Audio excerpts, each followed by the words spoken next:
Namaste from Karak and Stephanie's kitchen. I'm here today on my own. Karak is off in Jumla for a project. And I am attempting to make tarkari and bat all by myself, and sag. So we are seeing how it's going. I'll show you what I've done so far. So for the tarkari, you're gonna need some tarkari or vegetables. So I have here aloo, potato, okra, I forget the word for okra, beans or simi, cauliflower, kauli, golbera, tomato, got some kursani, a little bit of pepper, and to note, if you don't want it too spicy, you obviously don't use as much kursani, but another trick, especially if you have two different people with different spice tastes, is that you cut them up larger, and so they're easier to pick out for the person who has some risk aversion to spiciness. They can pick those out. So mine are sort of mid-sized. We'll see how that goes. I don't think it should be too spicy. And then we have some pyaz, or onion, there. And then very important in the tarkari is lasun, garlic, and ginger, which I forget the word for. So these are pretty important staples in most Nepali cooking. And you cut a fair amount to put in. I have less tarkari, so hopefully this is enough. I didn't have a lot of lasun, I thought there was more. So we'll see how that goes. And then over here, I've got some sag, leafy greens. Specifically, this is palak, spinach, I believe, from Nepal. At the moment, there's a little bit of conflict between the import of vegetables from India, as they were importing vegetables that Nepal was testing and found that they were, had high levels of carcinogenic pesticides on them, and India tried to just get Nepal to stop testing, but then Nepal actually stood their ground, and now we're not importing so much of the vegetables and produce, which means the cost is a little higher, but I'd say that's very much worth it for the moment. To prevent people from buying Indian produce that's toxic and not good for their health. So it's a little background that the shop lady shared about the palak today. And then important is the bat, which is already here cooking. Hopefully the right ratios of water to rice. It seems like maybe a little too much water, but we'll see how that goes. And now we will begin the cooking. So to try to challenge myself and also speak a little Nepali, bear with me, it will be very bistare, very slow. So, ma, kana, pakaudaichu. I'm cooking now, food.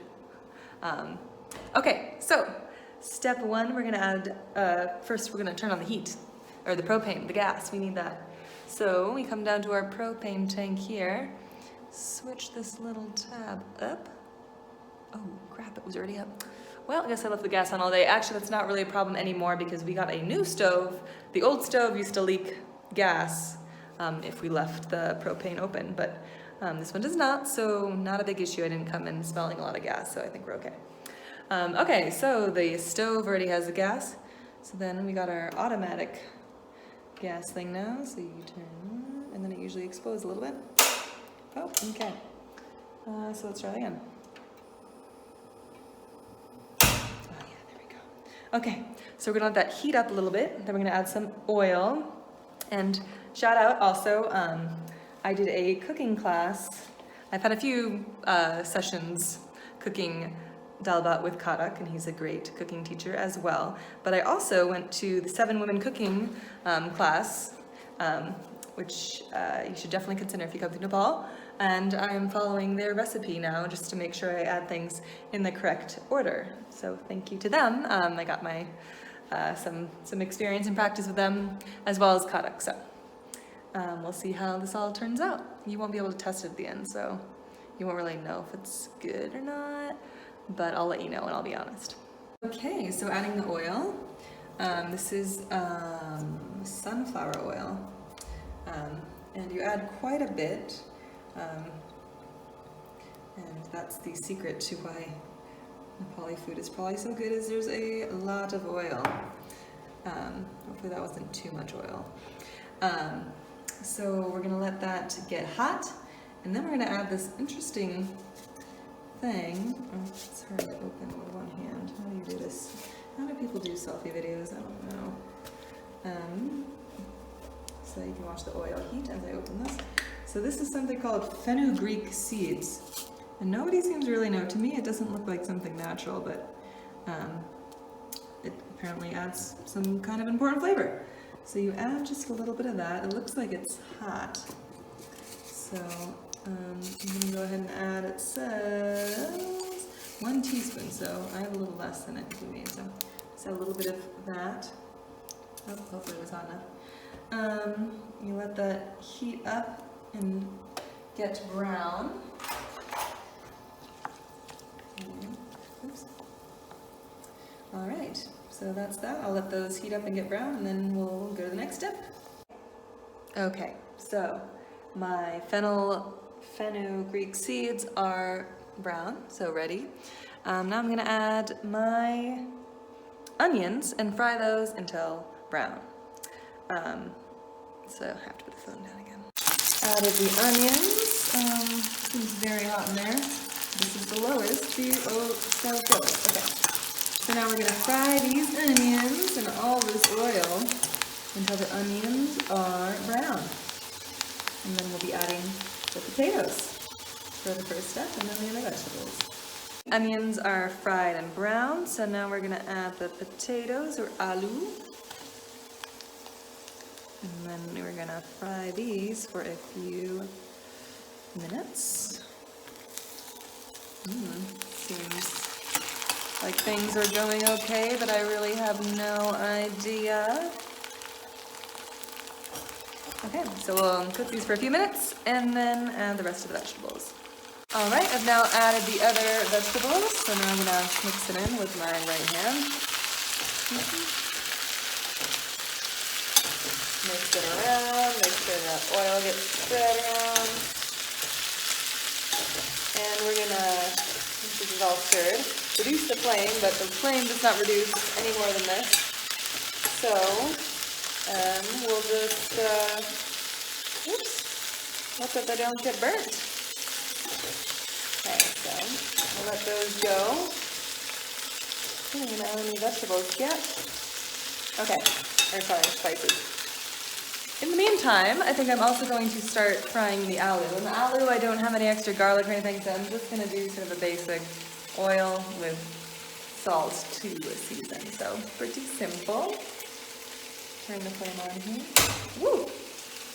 Add some oil to that. Making sure I'm stirring my tarkari at the same time. Okay, let the oil heat up there, and then I'll add my pala. This is looking correct, I think. At this point, I guess we're not that far along, so. It smells good, I guess, again.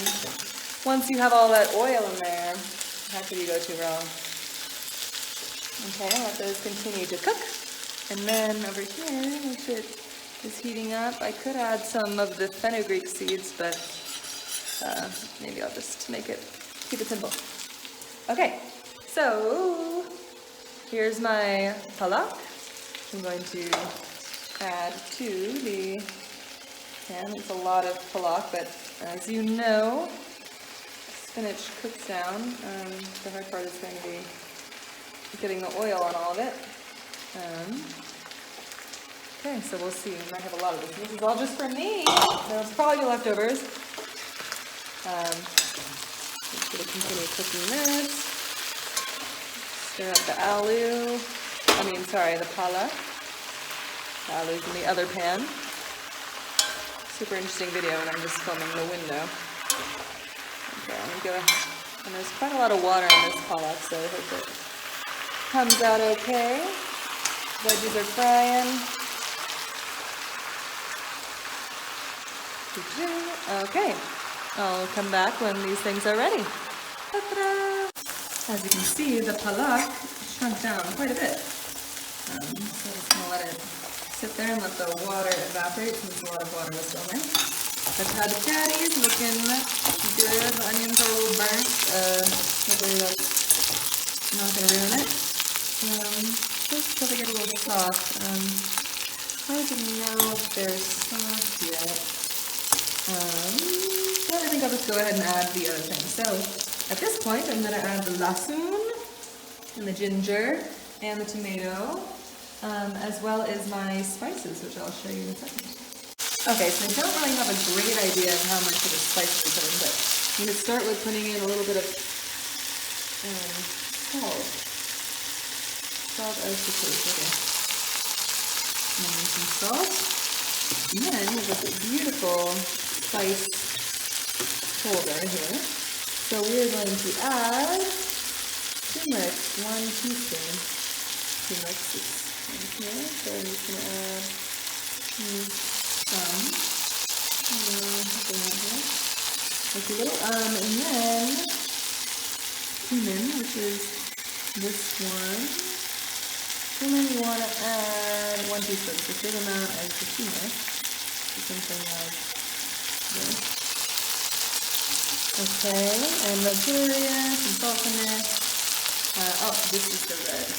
A little bit of this. Okay, and we'll mix this up. That'll go. Oh, now we're gonna have to cover it to let it all steam and simmer. All the flavors can infuse in the vegetables. Meanwhile, the halak is, a lot of the water is evaporated, so let's just sort of do its own thing. And the rice is done. It's now in the warm phase, so hopefully that one turned out right. We'll see when we open it up. But for now, we are going to cover up the veggies.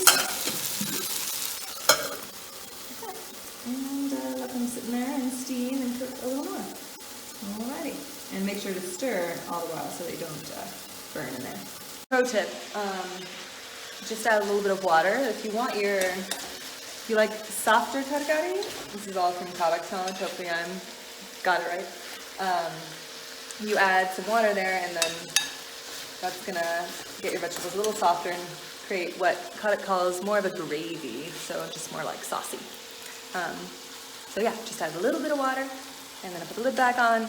In the meantime, stop the sog. Oh, yes, the halak. So let that just sit there and wait. In the meantime, I am obsessive clean and get the dishes done before you're even finished with the meal. So you do the dishes while that sets and does its thing. And then considering also adding, having an anda, which is also a Karak thing.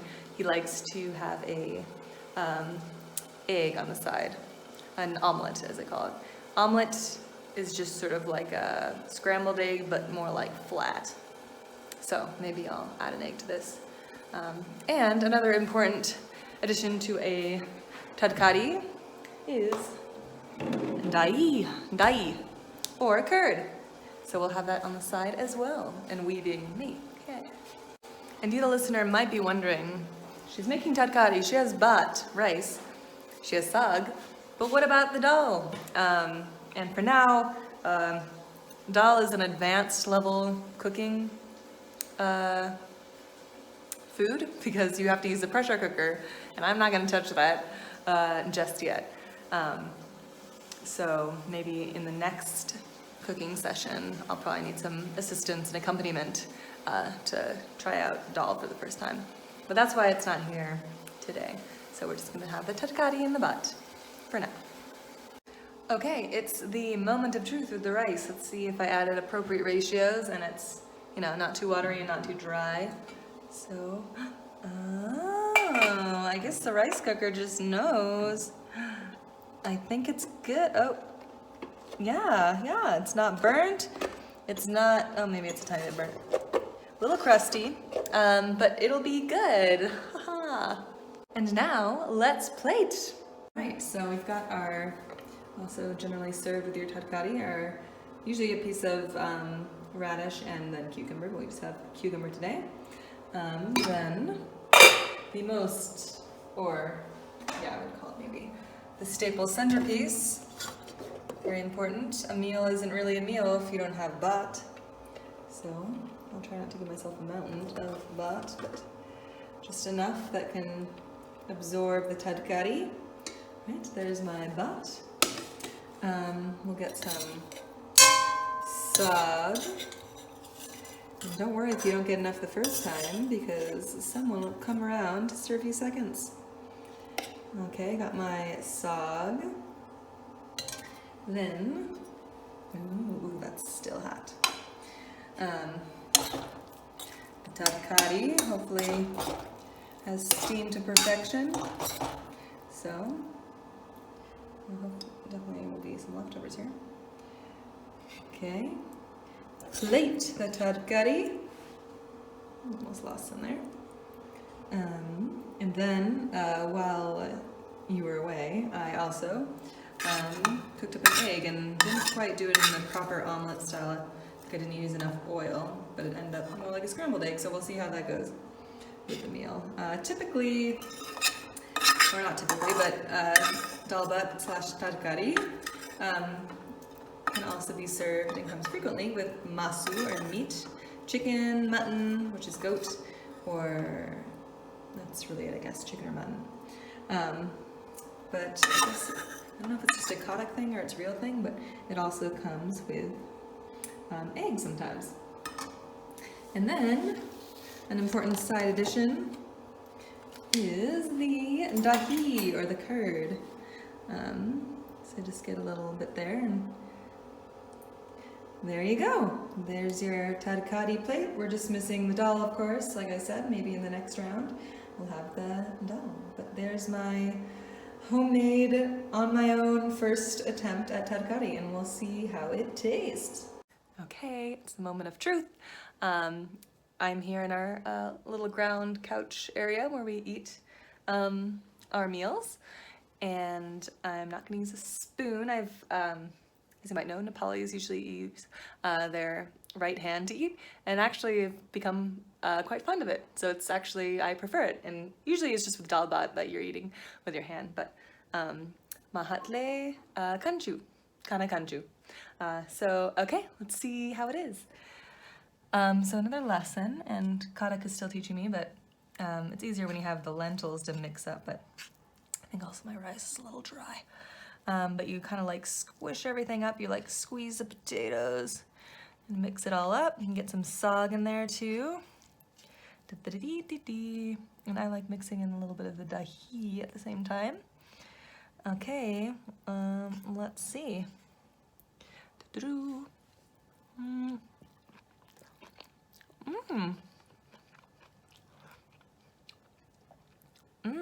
It's pretty good.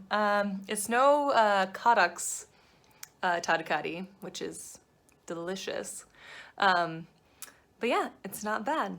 So next time I'm over at your house, ask me to cook you some dal baht, because maybe it'll be okay.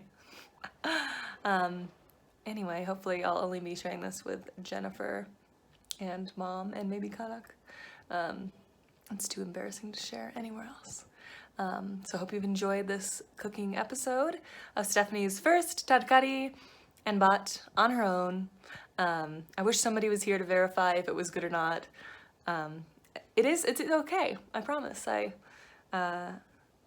think this is a good first round, and hopefully it'll continue trying and getting even tastier from there. So I will see you soon. Namaste.